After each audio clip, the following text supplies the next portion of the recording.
I will never understand why people do things that make others angry.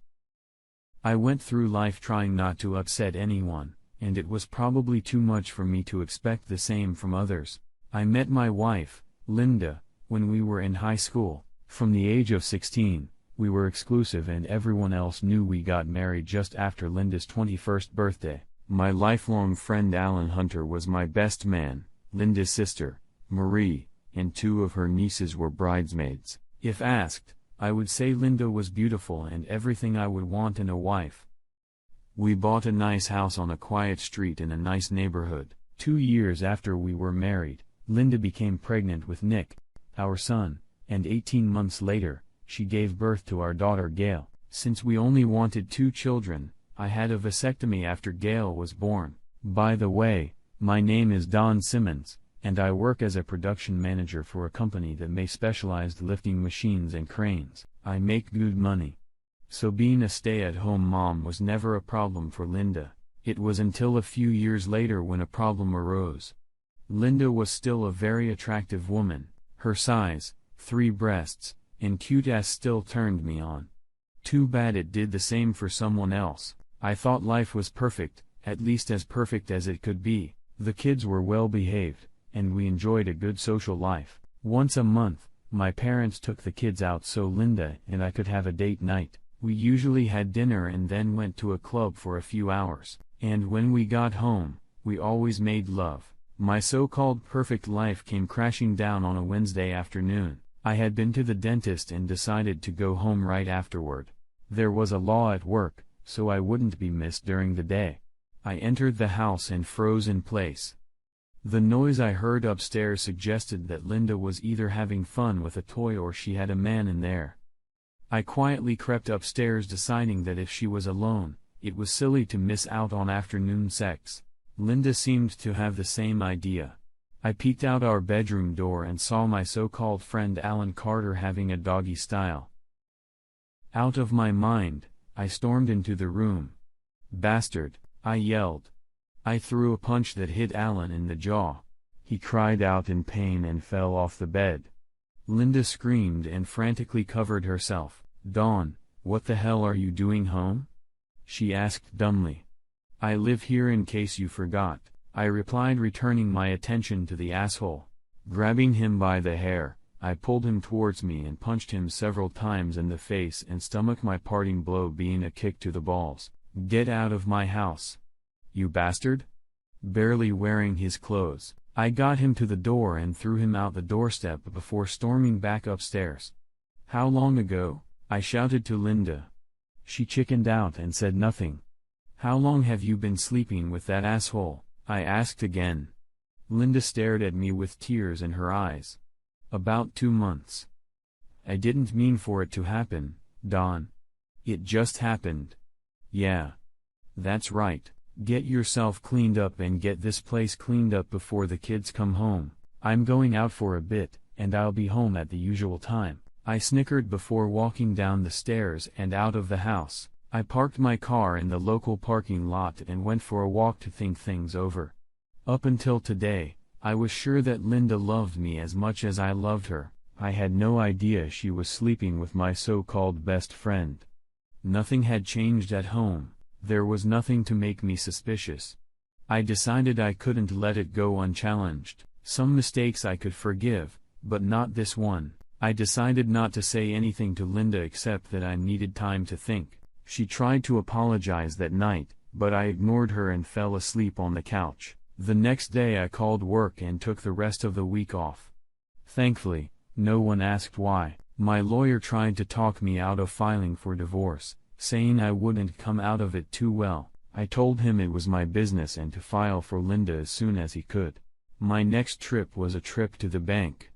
I moved most of our savings out of Linda's reach. As far as I was concerned, she didn't deserve to receive money from me. When I got home, Linda tried to talk to me. I raised my hand to stop her. "I don't care about your pathetic excuses, Linda, leave me alone." Walking away, Linda cried. I locked myself in my home office so I couldn't see her. When the kids came home from school, I went down to see them, and they were both glad I was early today. Linda was on her cell phone while I chatted with the kids.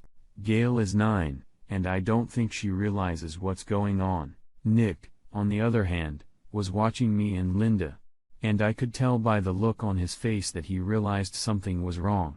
Seeing me watching her, Linda interrupted the call and came over to talk to the kids. There was never a good time to make an announcement like mine, but I decided to do it now. Told the kids that Mom and Dad no longer loved each other, assured them that I would still be there for them and would see them as often as I could. Linda had a look of shock on her face. I think if the kids hadn't been around, it would have ended in a scream. Nick sat quietly looking at the floor. Gail sat on my lap and cuddled up, crying heartily. I looked at Linda with a look that said, "This is all your fault." Linda turned and walked away into the kitchen. I could hear her crying quietly. Later that night, when the kids were already asleep, Linda tried to talk to me. "Please, Don, can we talk about this?" "No. We can't," I replied before heading to my home office. I slept in my office chair all night just to avoid listening to Linda's whining. When Linda took the kids to school the next morning, she said she was going to her parents' house, but I didn't care as I was going to look for a place to live. Fortunately, there was an apartment a mile or so away. I rented it and came home to start packing. When Linda returned from her parents', I had already packed almost all of my clothes. "So you're leaving?"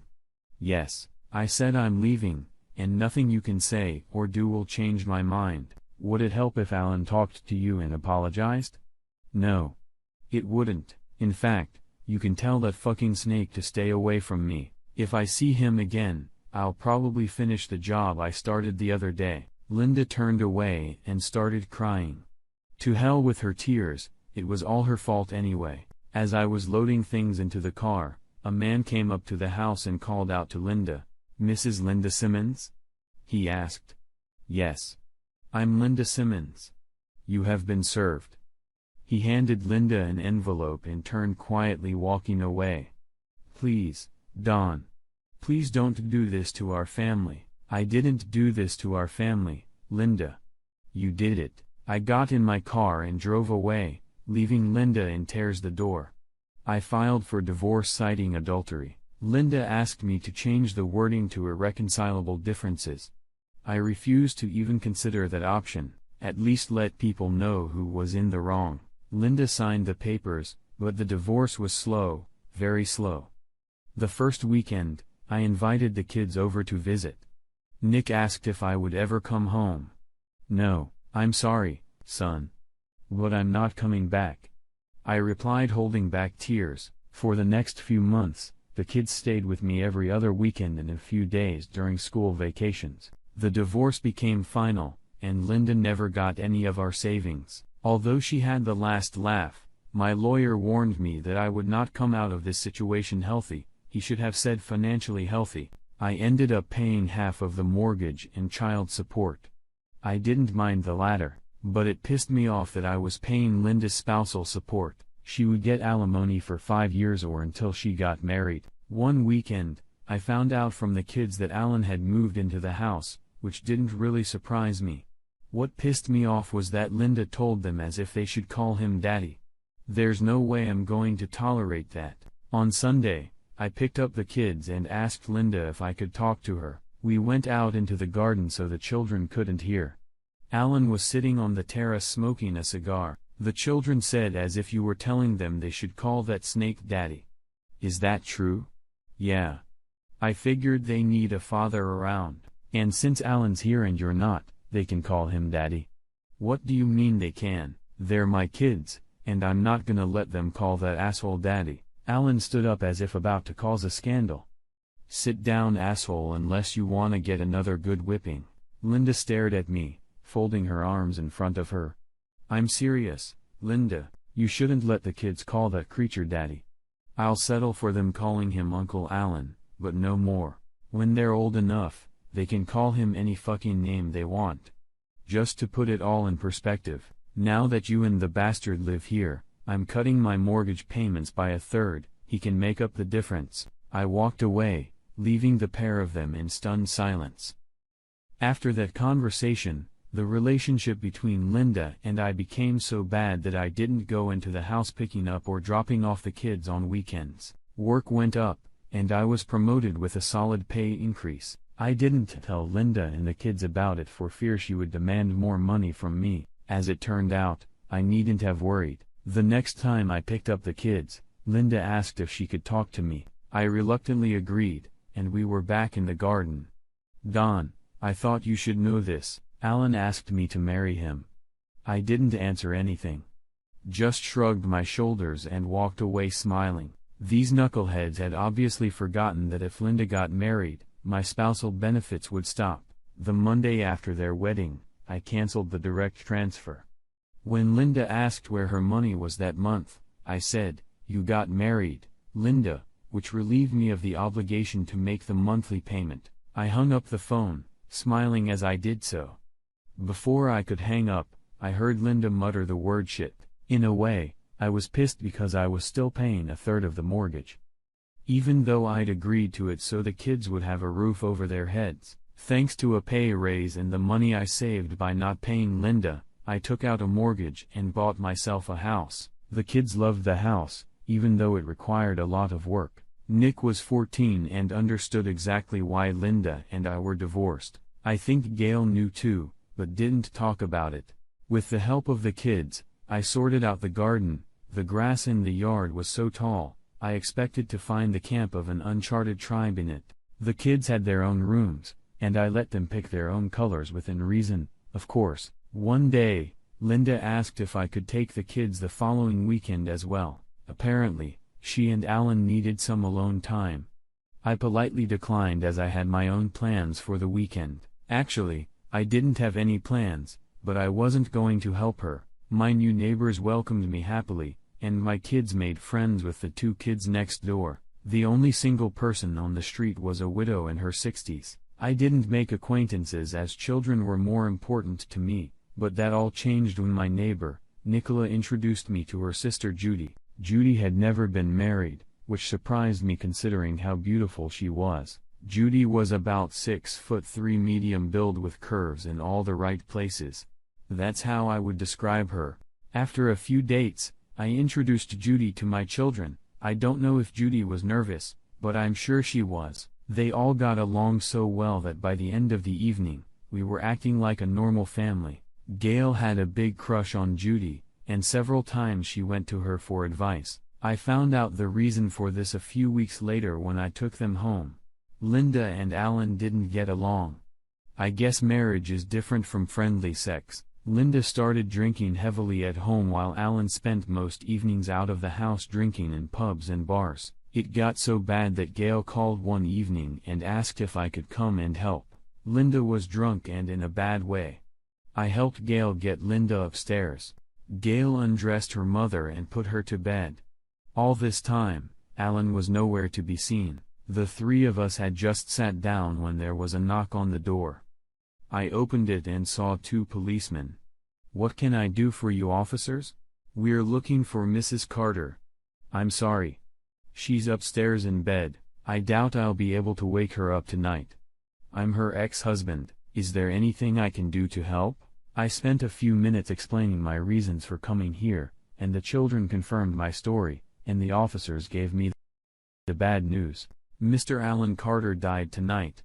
He crashed his car into a tree.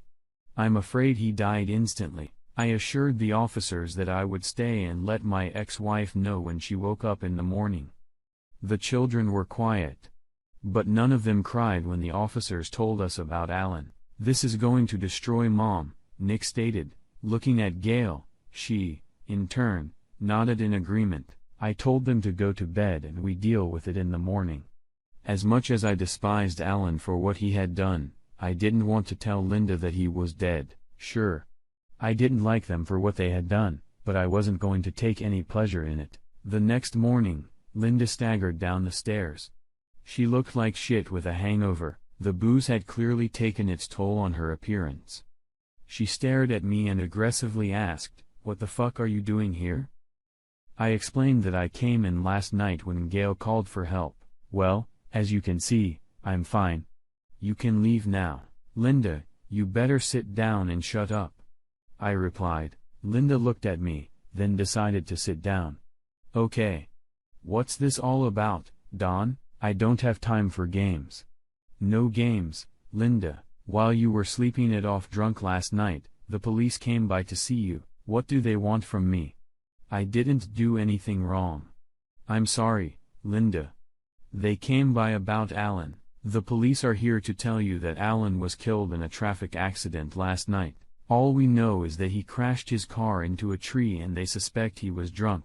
Linda sat staring at me for what seemed like an eternity. She put her head in her hands and burst into tears, and the children tried to comfort her, but it was no use. I stayed in case I was needed, but after about an hour, I apologized and left. As I said before, I despised Alan for what he and Linda had done to destroy our family, but I never wished him dead. Out of respect for him and for the sake of the children, I attended his funeral. Linda did not speak to me, but her parents thanked me for being there to support her. I'm here for the kids and for no other reason. From what I understand, Linda bought it all herself. Linda's parents looked shocked, then quietly turned and walked away. I stood with the kids while Linda was left alone at the grave. One evening, about a month after the funeral, I got a frantic phone call from Nick. Dad, please come over soon. Mom had gone crazy. She beat up Gail and is throwing things around like crazy. I said I was on my way, and I raced to my car, and then I raced to the house. On the way, I called the police and told them what Nick had told me. They said a few officers were on their way. I pulled up to the house a little before the police did. I ran inside, leaving the door open. The house looked like a war zone. Linda was drunk off her ass and throwing things around. You bastard. It's your fucking fault, she screamed at me as something flew past my head. Dodging anything that was thrown, I walked over to Gail lying on the floor. 2 police officers came in and immediately subdued Linda. She was still swearing and calling me every name under the sun and then lashed out at the officers, calling them some nasty names. As the officers took Linda outside to a waiting police van, the paramedics arrived and were treating Gail while I was talking to an officer. I looked back and saw Nick coming down the stairs with a bloody towel over his head. I'm sorry, Dad, I tried to stop Mom hitting Gail. She turned to me and hit me over the head with something heavy. That's when I called you. Don't worry, son. You did everything you could. I assured Nick. Gail started to come to, and one of the paramedics examined Nick. That's a nasty cut you have there, young man. I'm afraid you're going to need stitches. Nick cringed slightly as the paramedic gave him the good news. The kids left to get checked out at the hospital.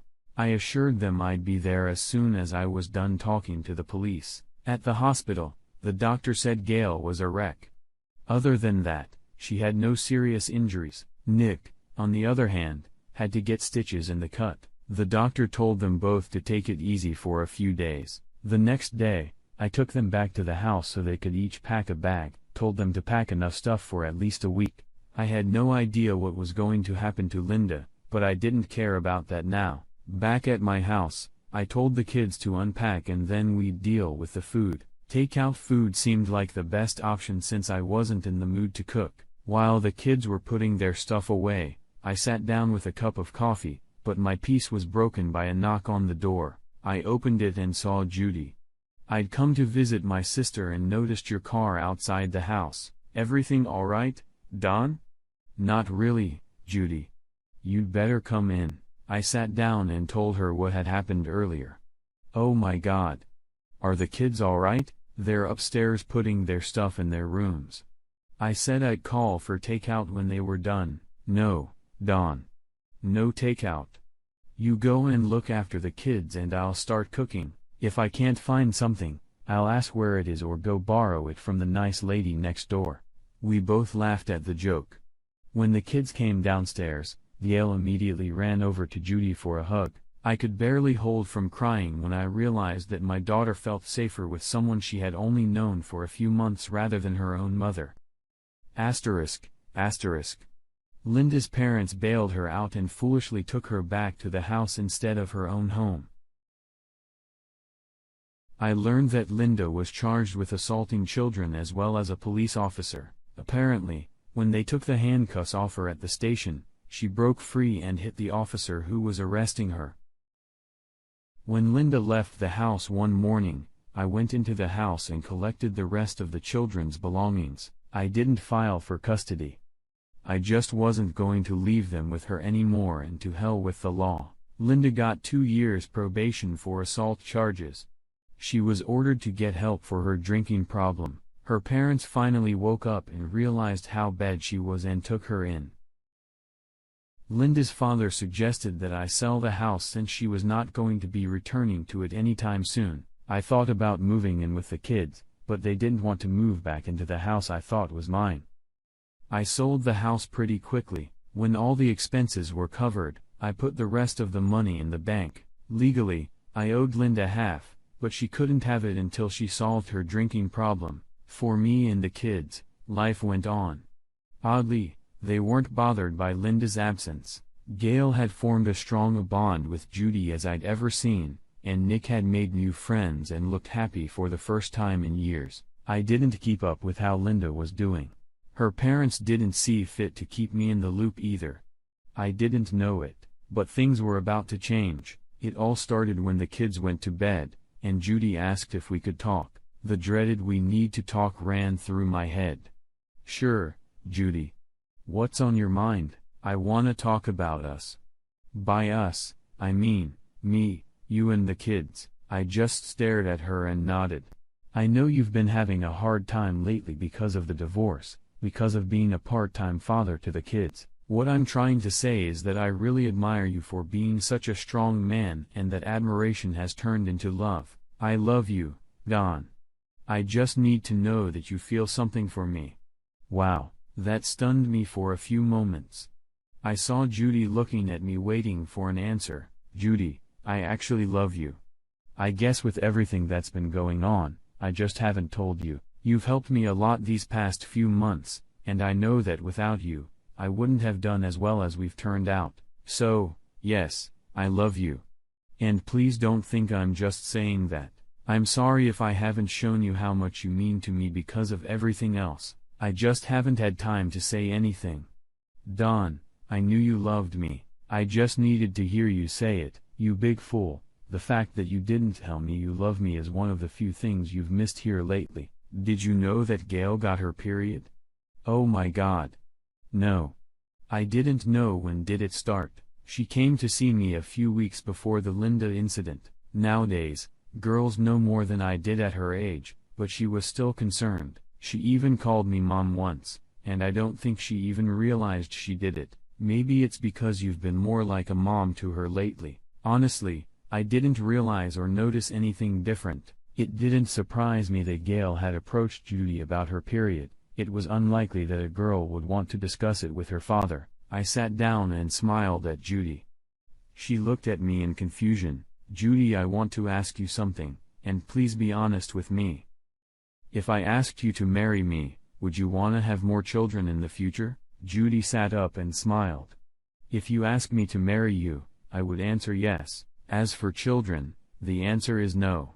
Now it's my turn. To be honest, I've known for years that I can't have children.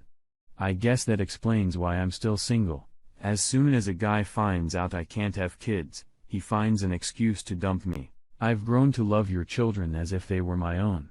They're wonderful, and that's a credit to you. Judy joined me on the couch.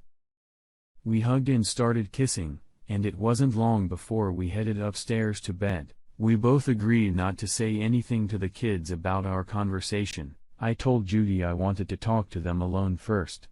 It was a little white lie. The next day, I left work early and paid a visit to a local jewelry store. After explaining to the saleswoman that I wanted a ring in roughly what size, I proceeded to make my selection.